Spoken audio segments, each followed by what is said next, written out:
me on cards, and I really hope none of these are embarrassing. The first question, which is appropriate, this is the best one to start off with, is Fisher-Gesha spinoff when?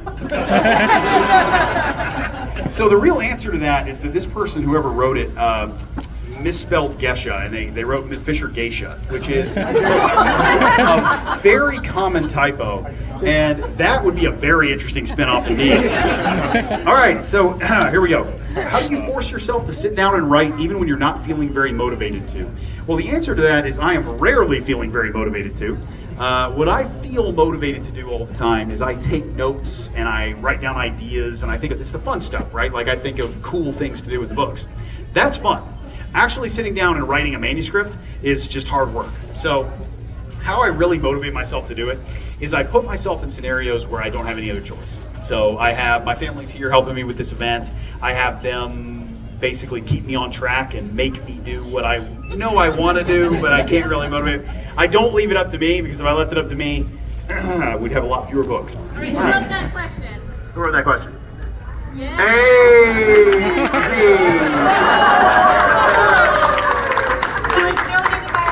Jenny got the honorary Oreos. Okay, with the success of your Kickstarter, can we? God dang it, guys! Can we expect hardcover Traveler's Gate anytime soon?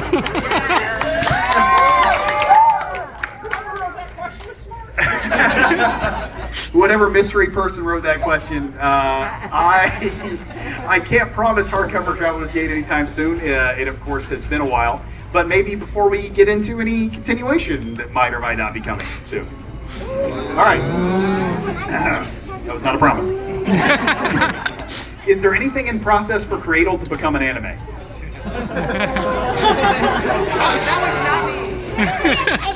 That depends on a meeting that we're having next week.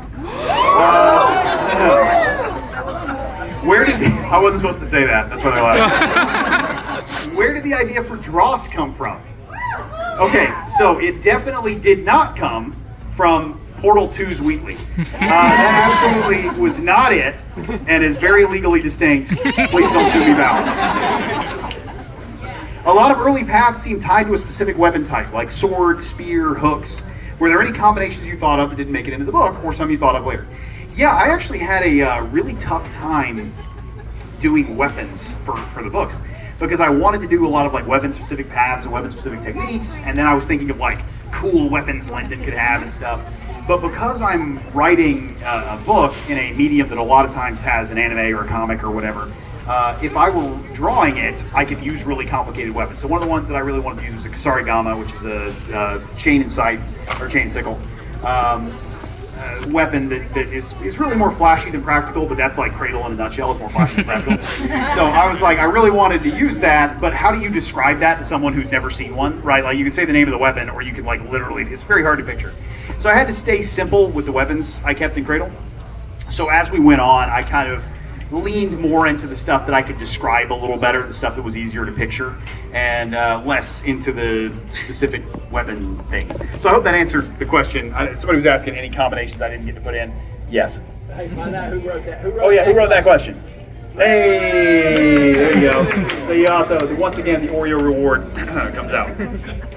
When will you be publishing the Book of Ethan? The Book of Ethan was always published. The Book of Ethan has always been published. It will always be published. It was timeless. The Book of Ethan is the circle, and we all live in the center. Do you play any board games? If so, which one? My favorite is Wingspan, and then they drew a really great little bird. I hope you guys, if you haven't played Wingspan, Wingspan is like a bird watching themed board game. Do I play board games? If that quite answered your question, the answer is yes, I do play board games. Which ones is hard to say. I don't play a lot because I don't have like a local group, but whenever I get together with my friends, Potion Explosion is definitely the one that I was just told to plug. There's a lot of I used to be really into Catan. I was into There's a lot of games like that I used to play a lot, but I don't have a local group anymore, and I'm mostly writing anyway, so I don't play a lot of specific ones now. I'm sorry, I know that sounded really sad. Wingspan was a lot of fun, but Wingspan is one of those games that made me realize that no matter how great you execute the theme, if it doesn't have dragons in it, I'm not that interested. All right. Thank you for your books. Oh, you're welcome. What was your inspiration behind the ranking systems and classing, I assume, of Cradle, presumably? Oh, there's more. I thought I'd gotten through those really efficiently. It turns out I did, and that's why there's more. So the ranking system of Cradle comes from a cultivation genre, which is a primarily Chinese, but also a lot of other East Asian traditions. A lot of it comes from Taoist mythology, and one of the fundamental beliefs behind these cultivation systems is that you can, through spiritual and physical discipline, refine yourself and make yourself closer to the heavens or the ideal, or there's a lot of different interpretations and variations of this. And so then that becomes kind of a pop culture fantasy novels that are popular in China. And so the series was inspired based on that, and a lot of times they have distinct tiers and segments within those tiers. So when I was making up my system, I really wanted to follow that progression. And so therefore that's why there are 3 kind of minor levels at each major level, right? That happens a lot in these systems. I wish I hadn't done that. I sort of did that because they did. But now, and I was like, well, they know what they're doing. I don't, so I'm going to copy what they did. And then we end up with levels like High Gold, where not like a lot happens. At High Gold, you just get stronger. And it's like, cool, yeah, you remember when he was High Gold? No, I don't either. So what I wish is that I'd whittled it down to a smaller number of levels where I had a really cool power-up, like Iron or Gold or Underlord or any Don't of those. listen to him, though, because he says he wishes, and then every time we're like, Will, you have too many levels, or too many of this thing, or Elder Empire fans, too many guilds. He's like, yeah. But I love him. I don't cut anything. I was writing, so I'm working on book 2 of the Last Horizon series, working on the Engineer. And in book 1, I kind of set the premise that like these are going to be the 7 characters that the whole thing's going to follow. And then book 2, I add like a bunch more characters. and then it's like, wait, weren't you doing this to limit yourself in terms of characters? And I said, yes, but counterpoint, I already wrote this. Wait, who asked that question? The sages have decided they deserve. Oh, the sages, this is the Oriole Award. Yeah, oh, way in the back. All right. Yeah, I got. Oh, these have been scrambled up. They're all randomized. Okay, great. Here we go. Any consider? Oh no, there's more cards. Never gonna stop. I'm gonna be here till tomorrow. Any consideration to a campaign setting for use in a tabletop role-playing game? Okay. So a lot of fans have made these fan campaigns and stuff, and what I think that would be so cool. So one of the ways I think of these is often like in terms of a campaign tabletop setting. So when I'm making up the world building for the books, I think of it in a similar way. But I can't write it because if I'm writing that, I'm not writing another book. So that's so it's like, maybe someday it would be cool. I would like to play it. It'd be neat. Where did the idea for Little Blue come from? Where did the idea for Little Blue come from? Yeah. Okay. So here's the truth about that. Dead serious. All right. Okay. That's great. That gives me something to talk about. This is perfect. Okay. Good. I did not answer that question. Now I do. I gotta drink something. Yeah. I'm gonna leave you in suspense. This is a special cradle drink from the Starbucks thing. Oh yeah, it is. So this is a special cradle drink they made at the Starbucks here, and it's got matcha in it, which I'm not like usually a huge matcha fan. This is delicious. Like this is really good. All right. So, when I was younger, before I published any books, including House Plays, never published anything, I had this kind of like setting made for a series that I really wanted to do. That was like this multiversal police force, and so you had main characters that would go into the different worlds and sort of solve problems, right? So that was what I wanted to do, but I knew that was really hard. So when I wanted to do that, I had a main character who his idea was that he would be using both order and chaos, and he would have a spirit kind of tied to both of those. And one of them was going to be a black dragon, and the other one was going to be like a water fairy. And so the idea was that the water fairy was going to be named after a real water fairy in mythology, Melusine was the name. And that was, and so that was, they would also both turn into weapons. The dragon would turn into like a bone sword, like a curved bone sword, and the fairy would turn into a silver spear. So this was like 2008, okay? So this is way long time ago. So I'm now reworking this in the Cradle. I'm planning the series. I'm writing this out, and then Brandon Sanderson writes the second book in the Stormlight Archives. Which, spoiler alert, he's got a small blue fairy who turns into a silver spear. I was like, well, that's that. I can't use that. Related story, my original two, when I was writing out the original titles for Cradle of what I thought the 12 titles would be, and I was thinking 12, but then I had an idea for 15, I had an idea for 10, so I was writing out some like speculated titles, and the one, Bloodline, the one where he came back to Sacred Valley, was going to be called Homecoming, and then the Avengers used it, and then the last one was going to be called Endgame.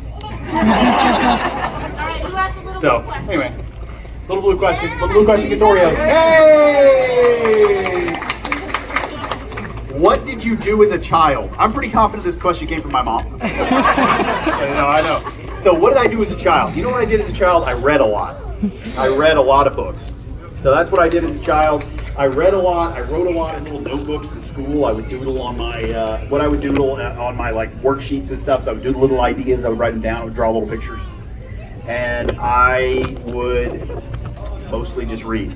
So those were the things I did as a child. And then very early on, I got started writing little plays that like we would perform at school and at church and all these different things we would do as a kid. And these were things that I wrote and that then got performed by me and my friends. And so I got started writing really early. So that's what I did as a child. That's what he did. There you go. That's the answer. Great question. 2 more minutes. Oh, 2 more minutes. Wow. Now I've got too many cards. Thank you for your creativity. Aw, you're welcome. What has your publication and marketing process been? Right after I got a 2-minute warning. Huh? Long. When you started writing Unsold, how much of the series did you have planned out in your head? Did you plan for 12 books or did you expect the series as you went? Well, there you go. I had just a moment ago, I said I had an idea that it was going to be 12 books in the series. That was kind of the sort of length I was aiming for. I knew I didn't want it to be a million books long, but at the same time, I kind of thought I was going to have to end it early because no one would read it. So there were a lot of things that I planned for. There was one of the things I was thinking of early is how do I write this so that I can cut it off at any point because no one's going to read it. So that was one.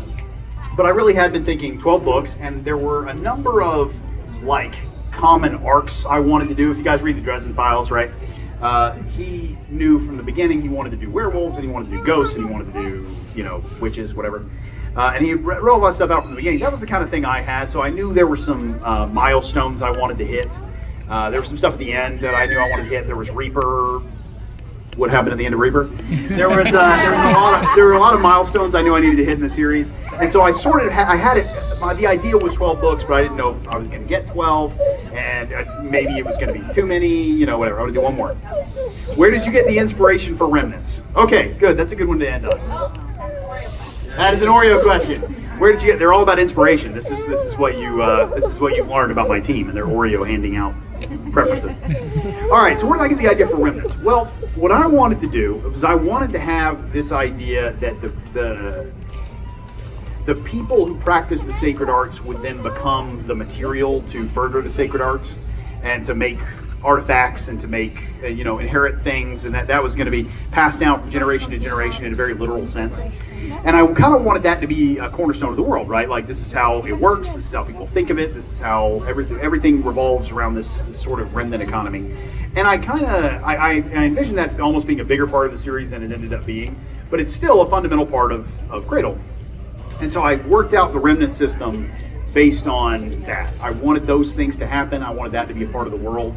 And so I came up with a way that I thought could make it organic and embedded into the magic system of the sacred arts. So that was where Remnants came from. All right, who asked that question? Who asked that question? There in the back.